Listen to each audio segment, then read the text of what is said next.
तो वहीं ग्वालियर के खुरैरी में प्रदेश की पहली बर्ड सेंचुरी बनाई जानी है। सरकार ने प्लान तैयार कर लिया है, जमीन भी चिन्हित कर ली गई है, लेकिन इसके लेकर सिस्टम की चक्की में फाइल इस कदर फंसी हुई है कि 5 साल बाद भी जमीन आवंटित करने को लेकर मुहर नहीं लग पाई है।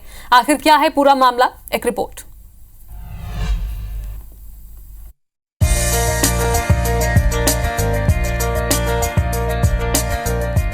जरा गौर से सुनिए, पक्षियों की उछल कूद की आवाज, उनके चहचहाने के मधुर स्वर, उनके खूबसूरत हाव भाव और मस्ती, ये सब आपको दिखाई देगा खुरैली तालाब के आसपास। ऐसा कहीं कहीं होता है कि अनमोल और आजाद पक्षी किसी भूमि के हिस्से को अपना समझे और वहां आशियाना बनाना चाहे, लेकिन ये हो रहा है ग्वालियर के खुरैरी तालाब पर।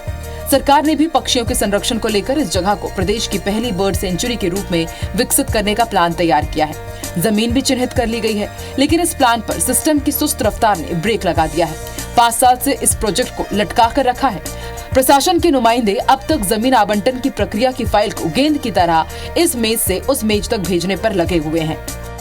ग्राम खुरैरी में हमारे यहाँ एक बर्ड सेंचुरी पार्क के लिए जमीन आरक्षित की प्रक्रिया चल रही है और ये बिल्कुल निराकरण के स्तर पर है और शीघ्र ही बर्ड सेंचुरी के लिए पार्क के लिए जमीन आरक्षित की जाएगी, आवंटित की जाएगी।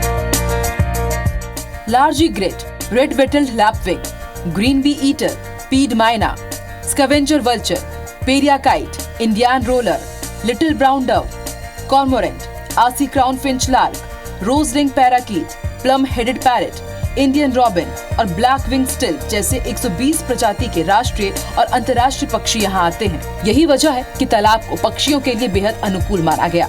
प्रशासन, नगर निगम और वन्य प्राणी विशेषज्ञ इसे लेकर कई बार बैठक भी कर चुके हैं, लेकिन इस प्रॉब्लम के समाधान वाली चिड़िया नगर निगम की सीमा के गेट के अंदर अब तक प्रवेश नहीं कर पाई है।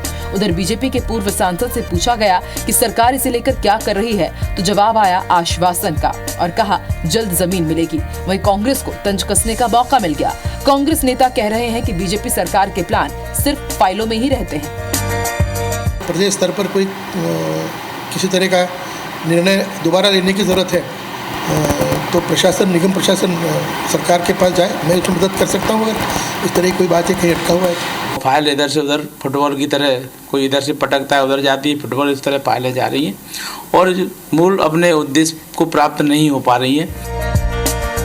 फाइलों से निकलकर औपचारिक रूप से नगर निगम को जमीन मिलती है तो 1,45,000 वर्ग फीट में स्थित तालाब के चारों ओर 80,000 वर्ग फीट जमीन पर हरियाली का विकास करने के साथ ही इको जोन के रूप में भी विकसित किया जाएगा।